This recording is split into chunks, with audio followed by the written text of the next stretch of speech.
This news headline is brought to you by Sui Northern Gas. सुरीली आवाज़ से 70 बरस से ज़ायद लोगों के दिलों पर राज करने वाली बुलबुले हिंद हमेशा के लिए खामोश हो गईं। बर्रे सग़ीर की लेजेंड गुलकारा लता मंगेशकर के इंतकाल पर करोड़ों परस्तार अफसुर्दा। लता कोरोना के बायस कई हफ्तों से मुंबई के अस्पताल में ज़ेर इलाज थी। हालत बिगड़ने पर उन्हें कल दोबारा वेंटिलेटर पर मुंतकिल किया गया। लता मंगेशकर आज मकामी वक्त के मुताबिक 8:15 बजे के करीब चल बसी। उनके कई आज़ा ने काम करना छोड़ दिया था। भारत में 2 रोज़ा कौमी सोग का ऐलान। भारतीय परचम भी 2 रोज़ तक सरनिगू रहेगा। सरकारी एजाज़ के साथ उनकी आखिरी रसूमात अदा की जाएंगी। मलका तरन्नुम नूरजहां और लता मंगेशकर की दोस्ती का सरहद के दोनों तरफ चर्चा रहा। पाक भारत सरहद पर दोनों लेजेंड की मुलाकात भी सबकी तवज्जो का मरकज़ बनी। सुरों की मलका लता मंगेशकर बहुत से पाकिस्तानी फनकारों से बहुत मुतासिर थीं। कहती थी कि मेहदी हसन के गले में भगवान बोलता है। नुसरत फ़तेह अली ख़ान को भी बहुत पसंद करती थी। उस्ताद बड़े ग़ुलाम अली ख़ान जब उनके गाने सुनते थे तो बेख्तियार कह उठते थे कि कमबख्त कभी बेसुरी होती ही नहीं।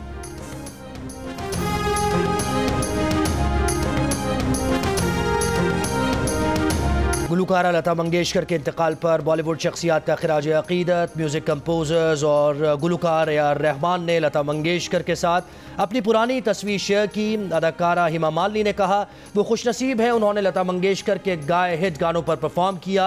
प्रोड्यूसर बोनी कपूर ने कहा कि लता मंगेशकर अपने पीछे गानों का एक बहुत बड़ा विरसा छोड़ गई हैं जो आने वाली नस्लों के लिए कीमती है। अदाकार सनी देओल ने लिखा कि लता मंगेशकर को भारत में हमेशा याद रखा जाएगा।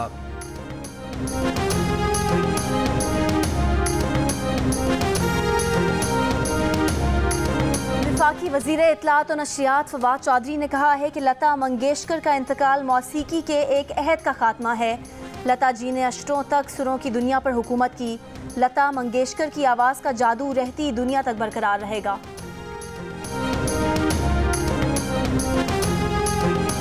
वज़ीर आज़म इमरान खान की बीजिंग में चीन के सदर शी जिनपिंग से मुलाकात। 2 तरफ़ा ताल्लुकात, इलाकाई और आलमी सूरत हाल पर गुफ्तगू। मुलाकात के बाद वज़ीर आज़म चीन का 4 रोज़ा दौरा मुकम्मल करके वतन के लिए रवाना। बीजिंग एयरपोर्ट पर पाकिस्तानी सफारत खाने के अहदेदारों ने उन्हें अलविदा किया। वज़ीर आज़म इमरान खान ने गुज़श्ता रोज़ चीन के सदर शी जिनपिंग के ज़ोहराने में शिरकत की। चीन के वज़ीर आज़म ली कीशियांग से मुलाकात की।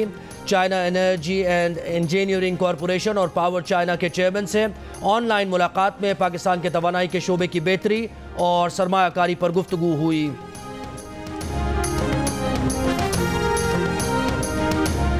पीटीआई के खिलाफ नून लीग और पाकिस्तान पीपल्स पार्टी ने फिर हाथ मिला लिए। वसीतर इत्तेहाद की कोशिशें शुरू। शहबाज शरीफ ने मौलाना फजलुर रहमान की पीपी क़यादत से नाराज़गी दूर करने का टास्क संभाल लिया। सदर नून लीग अगले हफ्ते सरबराह पीडीएम से मुलाकात करेंगे। पार्टी को एतमाद में लेने और आइंदा का लाहे अमल तरतीब देने के लिए नून लीग की सेंट्रल कमेटी का ऑनलाइन इजलास कल होगा। शहबाज शरीफ, मरियम नवाज, हमजा शहबाज समेत दीगर लीगी रहनुमा शरीक होंगे।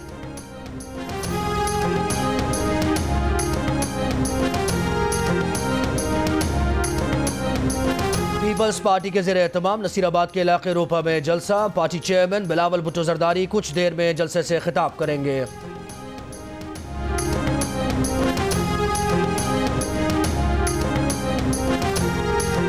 फजलुर रहमान साहब ने कहा कि इमरान खान को मक्खी की तरह निकाल देंगे। फजलुर रहमान साहब, कल आपको उन्होंने मक्खी की तरह निकाला है। नून लीग का नस्ले टावर गिर चुका है। पीपल्स पार्टी की तिजोरी हाइट्स खत्म हो चुकी है। पहले मैंने कहा था तारीख बदले, अब मैं कहता हूँ मत बदलो, सारे आओ।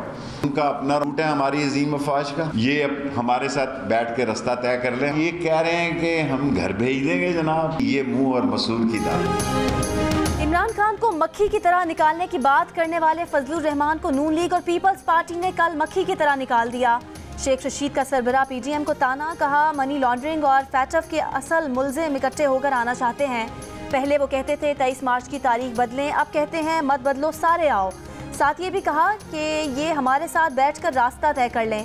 वज़ीर दाखिला ने वाज़ेह किया कि जो पाकिस्तान के मामलात में असलहा उठाएगा पाक फ़ौज जिम्मेदारियाँ निभाएगी। शेख रशीद ने कहा कि कलअदम टीटीपी से मुज़ाकरात पर वो कुछ कहने की पोजीशन में नहीं। पाकिस्तान सुपर लीग सीजन 7 में आज बाबर आजम का कड़ा इम्तिहान। लगातार 4 शिकस्तों के बाद पहली जीत की मुंतज़िर कराची किंग्स आज इस्लामाबाद यूनाइटेड से टकराएगी। जीत का खाता खोलने के लिए बेहतरीन कॉम्बिनेशन का इंतखाब करना होगा। कराची किंग्स 37 मैचेस में शिकस्त के साथ PSL की तारीख में सबसे ज़्यादा शिकस्त खाने वाली टीम है। आज का वाहिद मैच शाम 7:30 बजे नेशनल स्टेडियम कराची में होगा।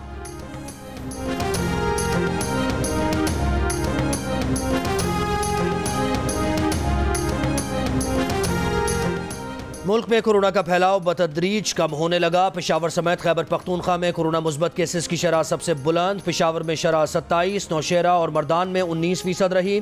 मुजफ्फराबाद में 25%, मीरपुर में 20, हैदराबाद में भी 20% रिकॉर्ड।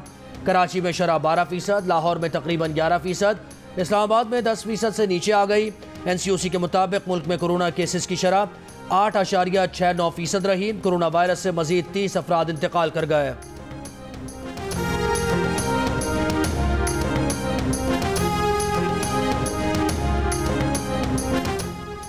PTI के 22 अरकान कौमी असम्बली हुकूमत के साथ चलना नहीं चाहते। नून लीग के रहनुमा शाहिद खाकान अब्बासी का दावा। कहा, हमारे निज़ाम में गैरआइनी खत्म होगी, हुकूमत की बैसाखियाँ हटेंगी, 24 घंटे में अदम एतमाद हो जाएगी।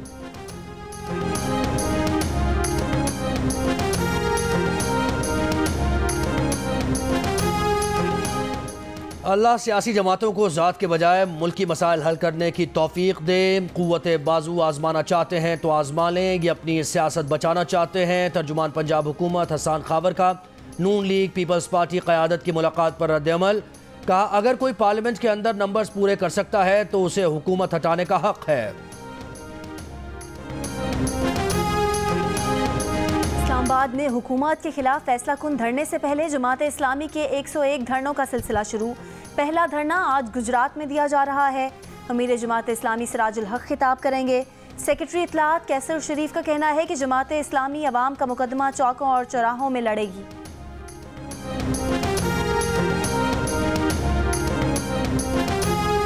पंजाब के वजीर हाउसिंग असद खोखर और उनके भाई, बेटे और भतीजे के खिलाफ कत्ल का मुकदमा दर्ज।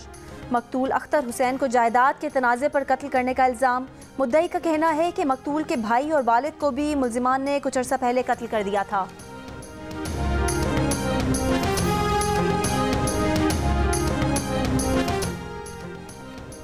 आज़ाद कश्मीर की वादी नीलम में बारिश और पहाड़ों पर बर्फबारी फिर शुरू। सर्दी की शिद्दत में इजाफा। पंजाब के मैदानी इलाकों में धुंध। लाहौर एयरपोर्ट पर 12 घंटे तक परवाज़ों की आमद और रफ्त बंद। 36 मकामी और बैनुल अक़वामी परवाज़ों की लाहौर के लिए आमद और रफ्त मुतासर हुई। इस्लामाबाद में आइंदा 24 घंटों के दौरान तेज़ हवा के साथ बारिश की पेशगोई। कराची में 8 फरवरी को हल्की बारिश या बूंदाबांदी की पेशगोई। सर्द हवाएं चलने और ठंड बढ़ने का इम्कान।